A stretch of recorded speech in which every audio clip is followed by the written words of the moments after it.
Welcome back to the 88th online episode of Peacetime, hosted every Sunday morning by Peace Point with myself, Phra Nicholas Thanissaro, coming to you from DIMC in Azusa, California. In the previous session, I reported back on my recent experiences in Indonesia, and today we'll take a further detour from our journey through the Buddhist scriptures to give a little extra explanation about why we might feel justified about sharing spiritual advice with others, even when they may not specifically ask for it.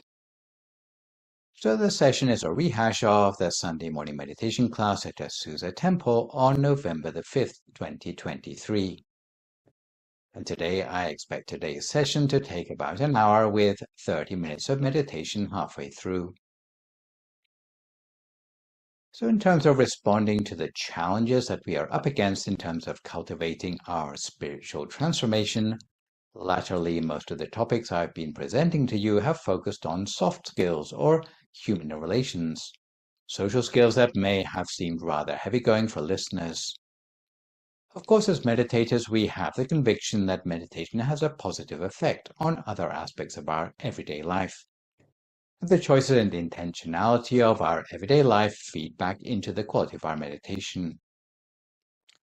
Nonetheless, the people around us in the world can sometimes be discouraging to our practice if we can't find a way to connect with them through our practice.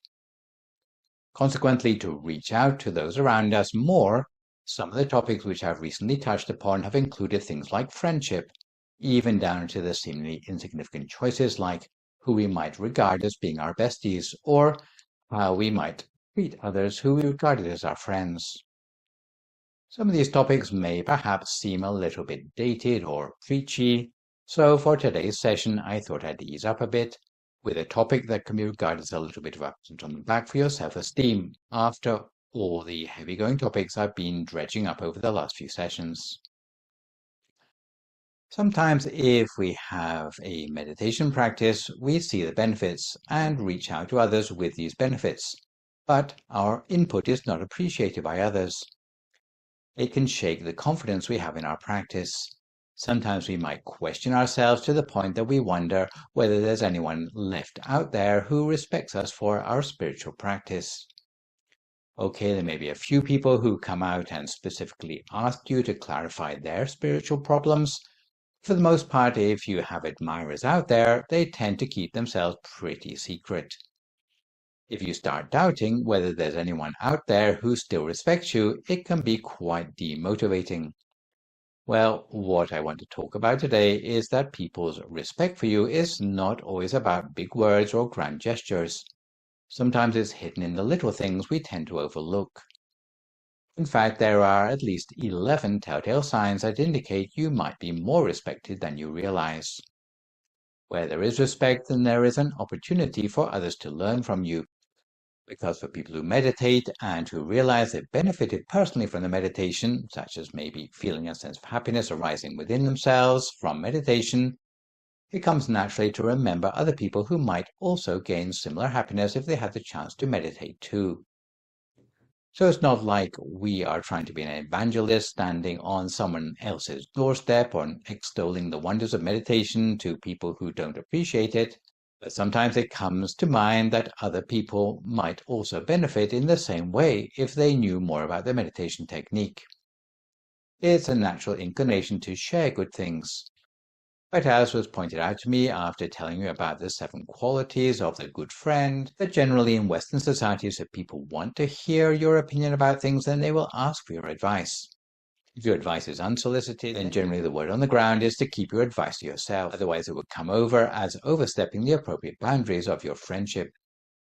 So if people don't ask for your advice, generally you would not give it, right? But might it also not be the case that some people might be shy, or at least not so upfront about expressing their wish to hear your wise words of wisdom? And apart from boosting your self-confidence today with an appreciation of other people in your life who are maybe silent admirers, who look up to you and appreciate what you do, there's a suggestion that there might be additional people out there who might appreciate some of the wisdom you have, who you hadn't thought about before. So obviously the people who do ask for your advice are ones who would say so expressly, who would actually consult you on your opinion. If this is the case, then generally speaking, you would be in a good place to say something to them, unless, of course, they need to pay you a confidentiality retainer or you are going to get into something controversial. They obviously see you as someone with good judgment and wisdom. When people value your thoughts and perspectives, it's a clear sign of respect. So, if people are looking for your words of wisdom, then you should have something to share with them, right? If you are a person who has something valuable to say, and I would say that all of you listening in today definitely have something valuable to say, you shouldn't hide your light under a bushel. Sometimes it can be false humility that makes us hesitate and wonder, am I really qualified to say anything here? But I would like to reiterate that all of you have many valuable things to share with other people. It's just a question of the right time and the right place. And I might qualify that by saying that there is possibly a difference between Asian culture and Western culture in terms of individualism and boundaries. In the West, those boundaries are maybe more robust. People may be more reticent with advice than in Asian society, where you constantly get opinions expressed to you, some of which you need to filter out yourself in order to leave yourself with just the really valuable advice. In the meantime, if you find people around you are expressly turning to you for advice or opinions, it is a clear sign that you are respected. The second group of people who you may consider silent admirers are people who have obvious attention when you speak. There is so much hustle and bustle in everyone's daily lives that genuine attention is like treasure. If people around you tend to quieten down and listen attentively when you speak, it is a sign of respect. It means they value what you have to say and consider your words worth their time. So the next time you're in conversation, notice who's really listening. It might just reveal those who value your words or example. By the same token, if you have something important to say, then generally you would keep your powder dry and wait for the time to say it when people are actually paying attention to you. Not when there is a TV on loudly in the background, people are drunk, or no one is really listening to you anyway. That would not be the time to come up with the sort of worldly wise advice, even if it's good for them. Even if they have asked for it, if they're not attentive, then it's probably not the best time. If you find that people really are making time to listen to you and they are attentive, then that would be the time to share something significant. You might notice from their body language that they respect what you want to say. Or, of course, you can try to get people's attention with phrases like, we need to talk, to signal that you're about to start a conversation that matters. But given that today we're mostly talking about voluntary participation in conversations, if they have created an attention window to listen to you, then you would be justified in taking that opportunity to share advice. A third covert sign that you are secretly respected is when people seem to respect your boundaries, which means that they have respect for you as a person. So sometimes they might not explicitly say, I want your opinion on this. In fact, you see that they are respecting your boundaries. It may mean that you're appreciated for more than just making up numbers, and that they may want to hear more from you. So what might I mean by boundaries? Let's say you have an employer who wants you to stay on at work for extra hours, all hours of the day, to continue to put in overtime you didn't really sign up for, when you just signed up for an 8-hour day. Normally that would be considered to be overstepping your boundaries. If you happen to say that you prefer to be able to finish work by 5 p.m. or whatever, and you decide to have a talk with your boss about it, supposing perhaps to your surprise they agree, and adjust your working hours, it would show that you are respected not just for your work, but also as a human being. So if others respect your boundaries, then it shows that you have someone who respects you. Of course, boundaries may come in different guises, but anything basically that's not just about what you say or your professional skills, but also what makes you more comfortable. If it's obvious that people are respecting you in that way, then it's also a sign of respect for you on a deeper level. Some people are surprised to find that people close to them don't seem to respect their boundaries. And it's not because they're bad people, but it might be just because they're not psychic. There was one lady who was telling me, oh, my daughter really treats me in a very inconsiderate way. I asked her, did you ever mention this to her? And she replied, oh, I shouldn't have to say things like that. She's my daughter after all. She should just know these things. And they pointed out to her that maybe their daughter didn't realize how important these things were to her mother. Perhaps if she mentioned it, or she felt, in other words, then their daughter would have a better idea how to behave towards her, and maybe her daughter's lack of consideration wasn't actually intentional, disrespecting her or encroaching on her boundaries. In this connection, they have an interesting thing that's called assertiveness training. Have I heard of that before? It's not the same as aggressiveness training. So assertiveness is basically about putting your point across in a way where you are standing up for yourself. It's not just trying to get in a fight, but sometimes it's just letting people say, hey, hello, I'm here and I'm a person too. And you know, I have boundaries as well.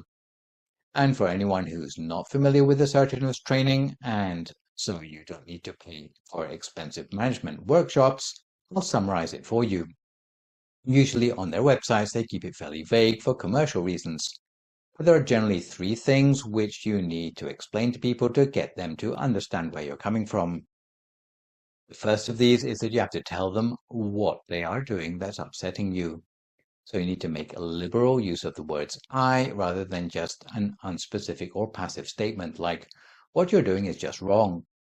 So you need to say, I think that this is not correct, like, you are constantly giving me lots of overtime when I specifically said I didn't want that at the interview. Secondly, you need to tell them how their behavior makes you feel, like, I'm tired at the end of the day, I don't have the energy to do the best of my job anymore. So how their transgression makes you feel. So you are adding your feelings to the equation. Thirdly, you need to tell them what you would prefer that they did instead. So you request that they do something differently for the first two reasons. This is what's known as assertiveness training. If you verbalize this, then the person now has a very clear idea about how they can do better. Maybe they really didn't realize before. Maybe they weren't really intending to annoy you or to make your life a misery, but now they have a clear idea. So you put it on the table for them. What they do with this information, that's their affair. You can hope that things will get better as a result. Often people are just oblivious to what you care about. They're so caught up in their own concerns. But moving forward, they will be much better informed. So this is part of establishing the boundaries in the case that those people don't have that respect for you. So what we're looking for here is the people who do have the respect for us, who maybe we didn't realize about before. If they don't happen to have that respect, but it doesn't seem intentional, then we also have the option to assert ourselves to improve the situation. On the contrary, if people around you do respect your boundaries and personal space, it's a clear sign that they have high regard for you. It shows that they value your comfort and well-being as well as your contributions. The fourth telltale sign of covert respect is when people are happy to give you responsibilities. So again, they might not be asking explicitly for your words of advice, but that they trust you with certain things generally can be considered a compliment. Being trusted with responsibilities, big or small, is a powerful indicator of respect. It means people believe in your skills, judgment, and integrity. If you find yourself often in charge of projects, it's not just because you're capable, it's also a reflection of the trust and respect others have for you. Some people protest, oh no, not more work. Why do they keep giving me all this stuff to do the whole time? Actually, it's a compliment that they trust you enough to get it done. So actually, you must have secret admirers who are giving you all this work. If they're not giving you the work, then that would be something to worry about, because it would show that they don't trust you. For example, I'm not a native speaker of Thai language, but Thai people trust me to do a lot of things that generally only Thai people would get to do. And sometimes I think, oh, actually, I would be better doing things in English translation. But actually, it's quite a compliment in itself that they allow me to do many of the things that normally they would reserve for themselves. Sometimes I hadn't considered things from this perspective before. So, if you are able to embrace those responsibilities with pride, it's a testament to the respect you've earned. And as a person with an input to those tasks, you have more chance to shape the work that you're doing. A fifth telltale sign of secret admiration is having your kindness appreciated. Kindness, although a seemingly simple trait, holds immense power. It's a sort of soft diplomacy that everyone understands. If you're someone who expresses kindness and empathy, and you notice it's consistently acknowledged and appreciated by those around you, consider it a significant sign of respect. Especially if you have done something nice or gone out of your way to do something for someone else. If people show their appreciation of what you've done, then it's generally a sign of respect for you. It's said that not all people express their appreciation in the same way, so you might not get a handwritten Hallmark card from every person who you help. Sometimes you have to remain observant to spot the appreciation. I don't mean actively seeking out compliments, but you might have to look a little bit deeper. For example, some people never say thank you, but you'll notice that a while later they've copied what you've done, or in some cases even plagiarized it. Apparently, imitation is the lowest form of flattery. So, if you look at it in the right way, you might be quite flattered by the input that you've made. And for spiritual matters, generally getting the credit for things is not the main point. Sometimes the recognition you get for your kindness hints at the respect that they have for you. At the very least, they see the beauty in your empathy and the strength in your compassion. And this acknowledgement is a heartwarming validation of the respect that they have for you. So if you keep spreading that kindness, you may find that it's making a bigger impact than you originally predicted. So having reached the halfway mark in our telltale signs of secret admiration, let's take a break halfway and settle ourselves for 30 minutes of meditation, which today is our recent meditation track called The Mind is a Mirror. If at this time you would like to find a comfortable sitting position for yourself as you listen to my guidance.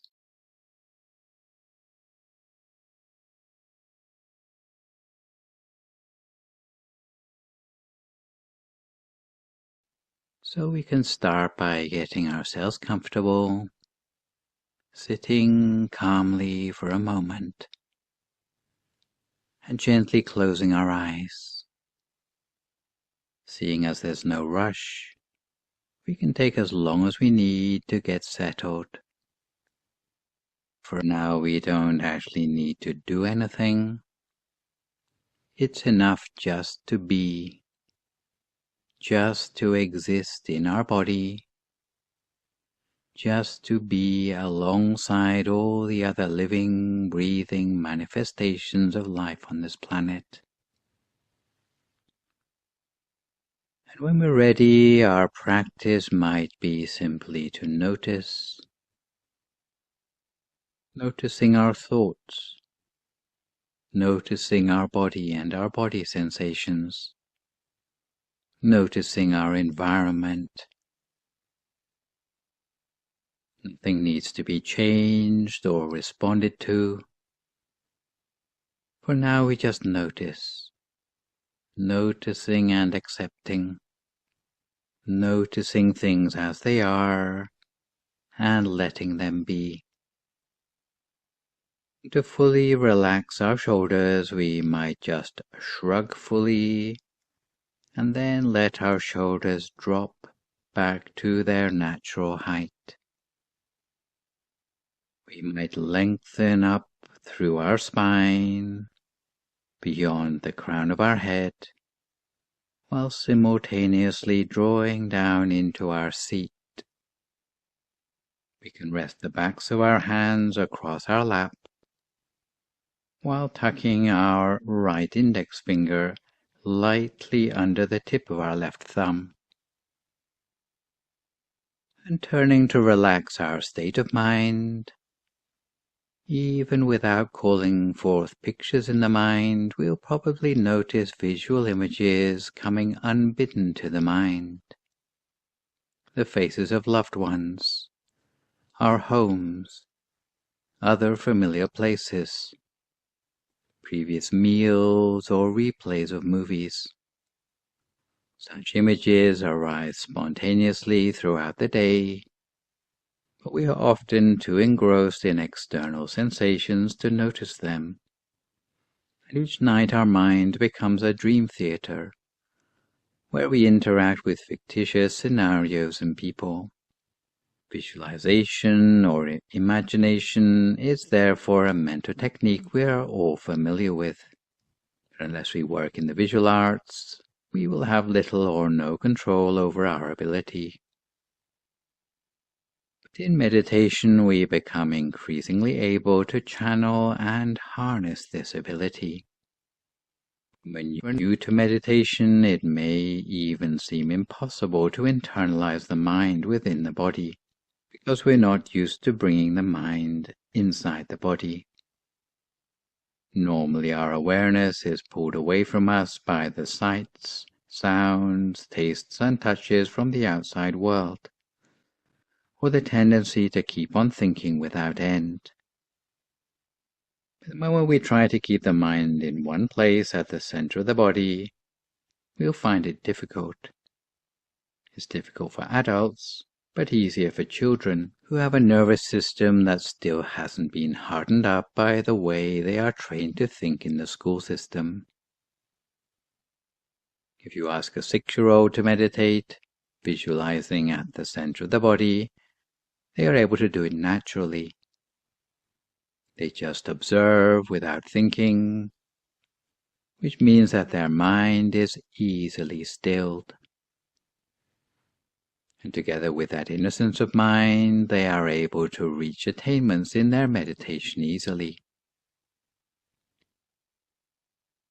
In contrast, adults spend their whole time thinking about what to do, what they want, how they're going to get it, where they're going to get it from, and from whom they're going to get it. This constant thinking leaves the mind clouded. As we get older, this way of deploying the mind becomes habitual. So the adult mind is not as flexible as a child's. And the pressure of constant thinking leads to stress. We shouldn't despair nonetheless, as adults are still able to get the same results as children with practice. If we're new to meditation, we may just need to de-school the mind and get back in touch with our inner child. The mind has often been compared to a mirror. For one thing, even a mirror the size of the palm of your hand can reflect the whole of a mountain. In the same way, a mind can contain infinite levels of awareness. What's more, whatever object comes before a mirror does not affect the mirror itself, and the mirror does not affect the object. So, like a mirror, we can learn to treat thoughts and images with equanimity by learning not to judge them. We need to avoid the misapprehension that meditation is about trying to stop thoughts. If you can relate to thoughts, treating them like a mirror treats reflections, then whether thoughts are there or not, the mind remains clear like a mirror or the sky, thereby freeing the mind. Rather than being inert, it's like taking in information in a peripheral way. It's the same as how we can tell whether the person sitting next to us is young or old, male or female, even without looking directly at them. It's like seeing without looking. It's like we are looking just with our awareness, or looking right through an object, or just like letting the images play on the surface of the mind, like an undistorted mirror reflection.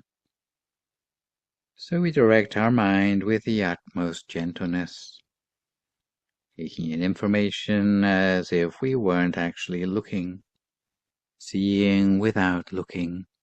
It's like watching a furtive wild animal that will be scared off the moment we blink.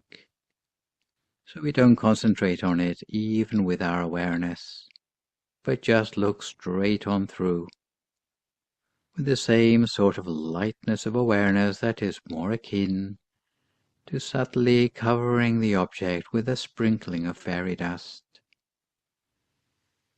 And if we need to make use of a mantra to keep our thoughts in place, the sound of the mantra Samma Arahang should be light and gentle, just resounding naturally from our mind, In any case, before long, the level of cloudedness in the mind will diminish to the point that we are okay with it.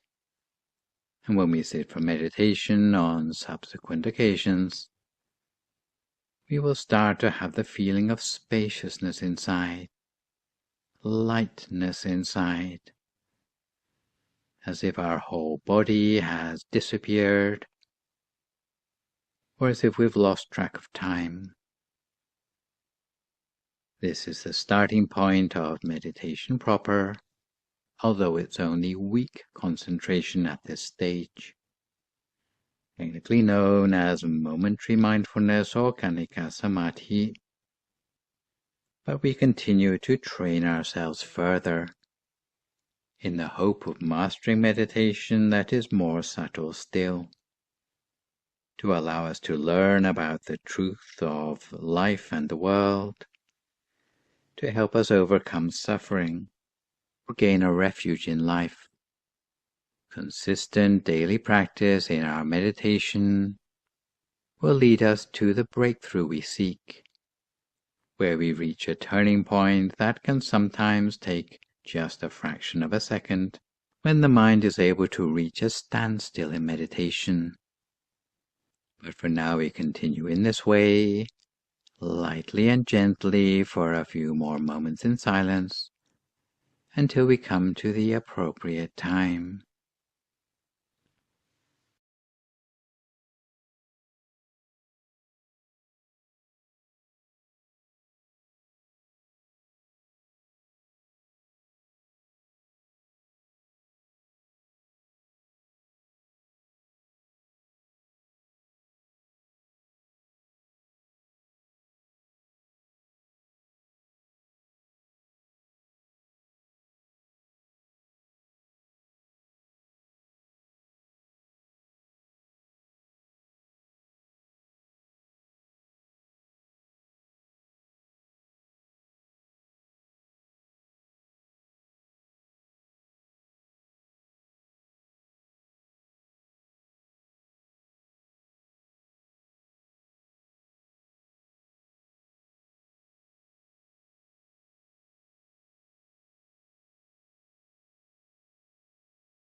So we continue to keep our mind on track at our center, gently reflecting the experiences in the mind, like a mirror with its reflections. Monks from the forest tradition used to advise that we should just let the mind do as it wants, just watching without reacting to new experiences, not taking the bait for things that come into contact with our senses. We need to regard all impressions as just more of the same. Let them come and go without fighting them, keeping the mind in the present rather than thinking about what we're going to do tomorrow. If at all times we just observe the characteristics of things in the present moment, this will allow our mind to gain true equanimity. If we find we are inadvertently involving our eyesight in the meditation process, we need to take special care that we are not angling our eyes down towards the center of our body. We need to make sure our eyes are still facing forward. If we are focusing our eyes at the center of the body, the more we try to focus, the more pressure we will be putting on our eyes, and the more stressed we will become across our forehead. And the meditation will just tire us out. Actually, we should just disconnect from our eyesight. Or if this doesn't work, then just imagine we are looking out of a dormer window to a distant horizon. Even though our eyes are directed forwards, looking at the view, but with our mind we are reaching out to our center solely with our awareness. So when we are meditating, we need to take care not to put pressure on our eyes. Our eyes should not be directed differently just because we are meditating. They should remain at the same angle we'd use to look in front of us, even though our eyes are closed. And of course we need to remain patient. If we are not able to achieve the lightness we require today, we can simply try again tomorrow. But in the meantime, we just keep on training ourselves both inside our meditation practice and between sessions. Because there are no shortcuts on the journey towards stillness. At the same time, we need to adjust the mind every time we sit for meditation, while noticing what more our mind needs. In effect, all it takes is consistency.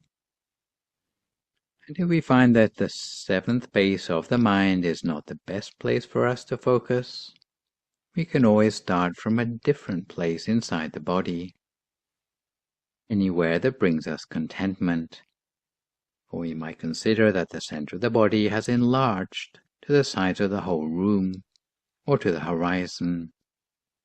In the meantime, we just bring our mind to anywhere that feels right for us. Sometimes there may appear to be light that comes and goes. It may or may not be a sphere of light. It may appear in front of us, or to the sides, or even behind us. But we don't react to it. We just reflect it like a mirror. We play hard to get, not letting the mental object ensnare our attention. We pretend not to be interested, even though it may fascinate us. Otherwise, if we focus on it, it will disappear. So we just remain in stillness, watching with peripheral vision. And when it's ready, then it will come to our center in its own time. So we continue in this way, lightly and gently, for a few more moments in silence until we come to time for some loving kindness meditation.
So we continue in an unhurried way, taking a moment to allow the inner experience that we have built up today as a result of our meditation to manifest into positive and compassionate intentions for ourselves and others. Just allowing these intentions of goodwill to seep into our subconscious little by little, helping to rewrite the thoughts that arise from the subconscious and remind us of the positive truths that we may have forgotten somewhere along the way, in the same way we allow the breath to nourish our body. So we extend compassion for ourselves by reminding ourselves that everything about us is enough and just as it should be, that we are already whole, confident and courageous, that we are generous in sharing our loving kindness and letting it flow, that we are grateful for our body and the life it allows us, that we are grateful for our vitality, wisdom and intuition, that we are grateful for the experiences we have already gained, that we are loved, lovable, safe and supported. We can secretly admire ourselves for how far we have already come, how much we have already learned, that we are worthy of love, success, happiness, the kindness, care and respect of others, that we believe in ourselves even when no one else does, that we were born with everything we need inside to find our way through life, that we may be well and happy, free from distress and worry, free from ill will, that our hearts be filled with loving kindness, compassion and sympathetic joy. And having put ourselves in a good place, we extend loving kindness beyond ourselves, in ever-widening circles, with the wish that all living beings be well and happy. May they too be free from distress and worry. May their minds be free from ill will. May their hearts be filled with love. Although goodwill towards certain others at this stage may feel artificial and contrived, the recognition of our negative feelings and the desire to wish to transform them into positive feelings is important. In time, indifference will change into equanimity, and from equanimity into friendliness and concern, when, through the practice of the meditation on loving kindness, we learn to shrug off insults rather than get angry, to forgive rather than plot revenge, and to be kind rather than rude, officious, or uncaring, our interactions with others will become considerably more enjoyable, and our life will become subjectively happier. We'll become more able to put aside our own self-interest for the sake of others, to act out of loving kindness, to free up our time to help those in need.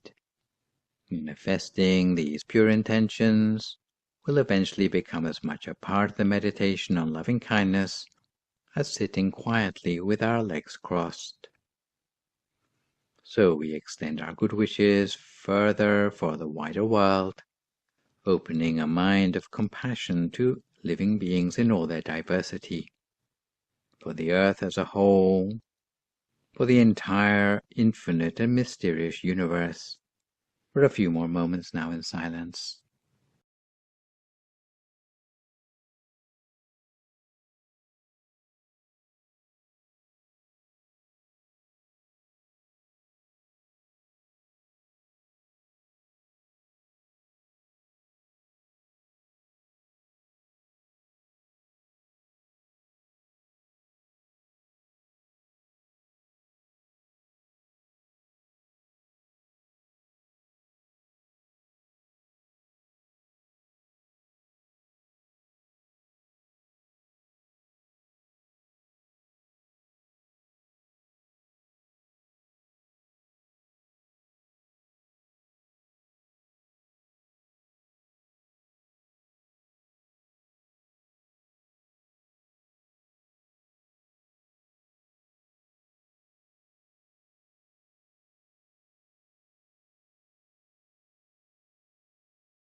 สัพพพุทธานุภาเวนะสัพพธัมมานุภาเวนะสัพพสังฆานุภาเวนะสัทธาโสธีภะวันทุเต So if you'd like to come to the end of your meditation for today, you can gradually open your eyes again. If you feel at all uncomfortable, then slowly try changing to a more comfortable position before gradually finishing your practice.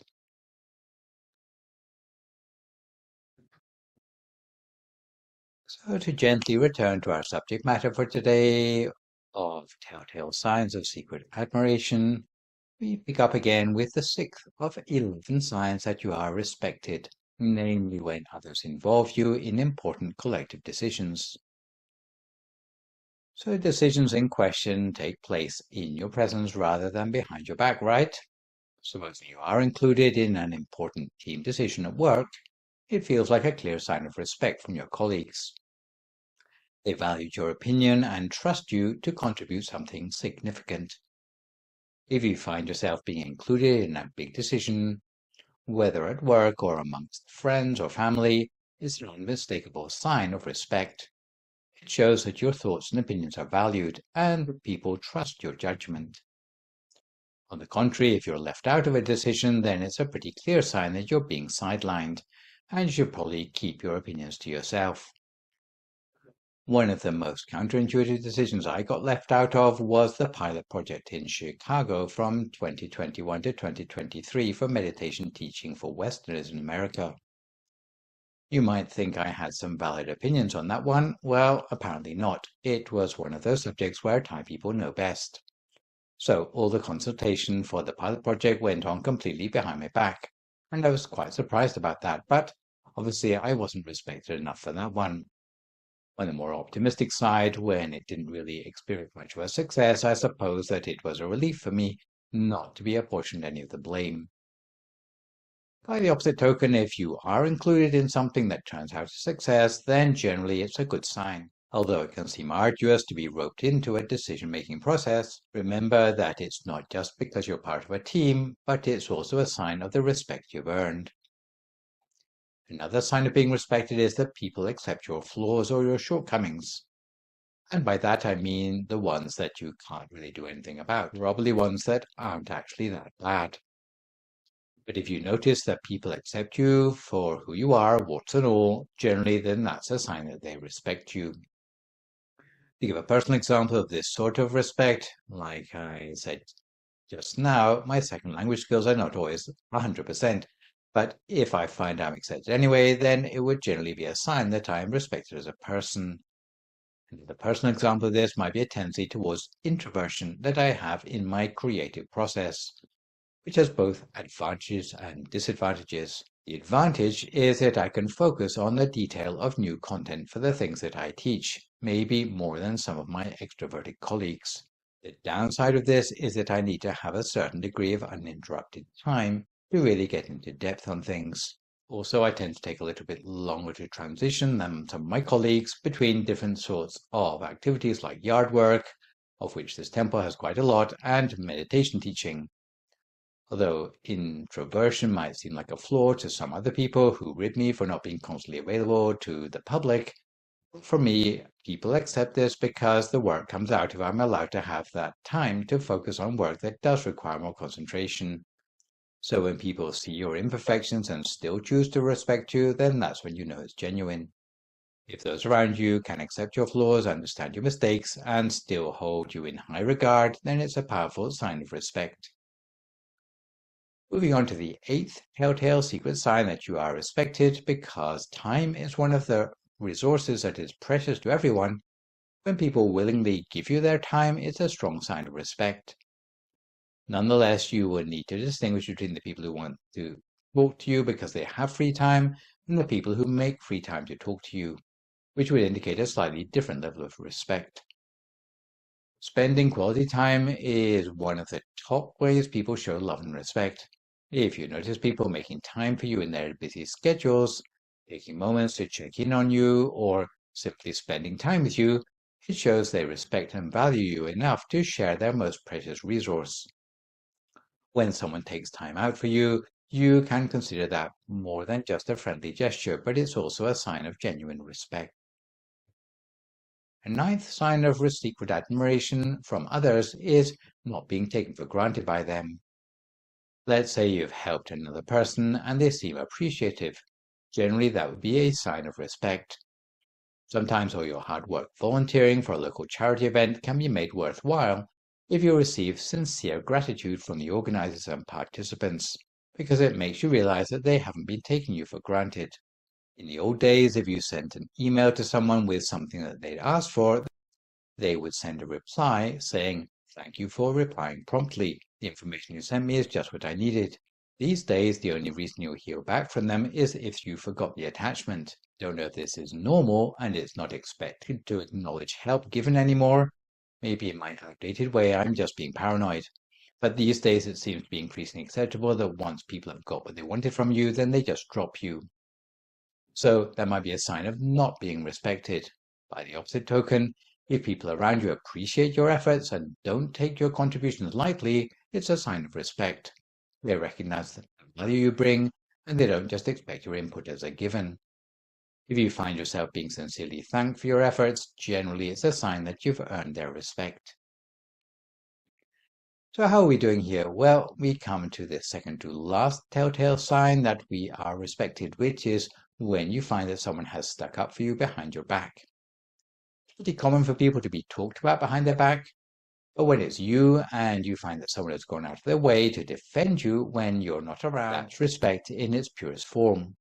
I had one example of being trolled on social media, but wasn't even aware of the fact because I usually don't bother reading those feeds.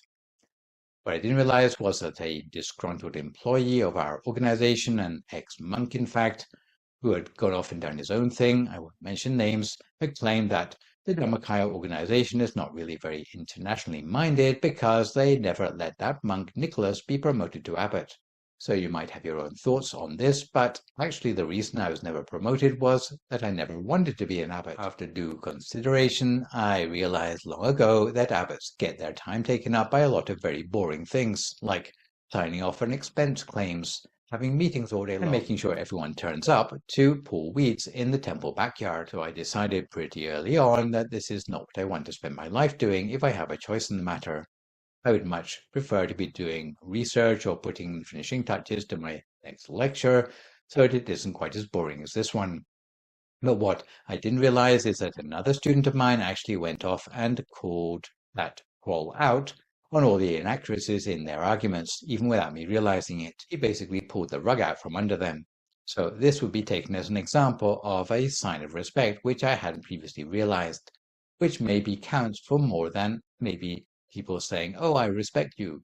So defending your name behind your back, in other words. If your friends or colleagues stand up for you when you're not there to do it yourself, then they're showing a deep level of respect for you. It means they value your reputation and they think highly of you. If you ever hear about someone defending your name in your absence, know that their respect for you runs deep. And the final telltale sign of respect is if you find that you've been an inspiration to others, especially if someone reminds you of a particular previous actions or words by which you have motivated them or sparked a change in their lives. It's as if they don't just have admiration for you, but they have enough respect for you to let your influence guide them. It is something which I don't know if you have much experience of for yourself, but because I tend to be on the podium quite often giving talks like this one, of course it's rather an inexact science dispensing inspiration to other people, right? One size doesn't fit all. Nonetheless, sometimes particular words you've said really hit home for certain members of an audience, whereas other words of wisdom just go completely in one ear and come out the other. I remember one particular member here in Azusa once said, "I wonder if you remember those words which you told me back in 2018. And I said something like, "Of course I remember, but why don't you go ahead and remind me of exactly what I said?"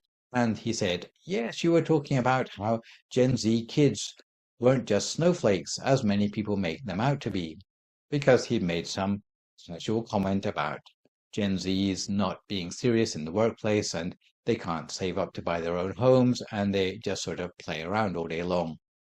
And I had suggested that humility comes from finding fault with yourself rather than finding fault with others. And the guy said, "Wow, what you answered really changed my opinion." And he could still remember this 3 or 4 years later. So it was only then that I realized I'd said something inspiring to this person. I didn't even realize the importance of what I was saying at the time. It may be that it's only when you get such feedback that you realize that what you've said has actually made a difference in people's lives. In my experience, it's not that often, I should add, because I tend to go for more general effects rather than targeting particular people with quotable aphorisms or whatever. Certainly, if you're the sort of person who can inspire others with words which you've said, this is something which really adds to the group of people who have that latent respect for you, and it should encourage you to want to share more advice with them in the future. It's an honest sign of the positive impact you're making. So if someone tells you that you've inspired them, cherish it. It's one of the purest forms of respect. So in conclusion, although it may seem rather contrived to be a good friend to others, according to the 7 qualities of the Kalyana Mitta, which I've spoken about in previous sessions, if you know who has latent respect for you, you might be less hesitant about reaching out to them with wisdom and advice. Even though you might not have been invited specifically to share particular advice or knowledge, but you'll be more aware of the group of people out there who are grateful, thankful, or appreciative for the things which you might say to them and exemplify. So for today, we've been looking at telltale signs of secret admirers or confirmation that you are respected. For my next live session online, which will, fingers crossed, be a week on Sunday morning, we'll make our way back to our studies of important illuminated texts within the Buddhist scriptures, particularly the Mahasatipatthana Sutta. So, for good measure, I'd like to remind viewers to keep the questions coming on meditation or topics you've heard in the lecture to the email address you can see spelled out on the slide, and I'll do my best to answer these on my next session. In the meantime, try to avoid a recklessness or complacency, maintain a positive mood, speak only positive words, forgive others, extend good wishes to others, and meditate daily. Hopefully, as a result of today's session, you will feel more valued and be more courageous in reaching out spontaneously to others with your spiritual wisdom. So that's all for today. Thanks for viewing. So long, folks, and stay safe.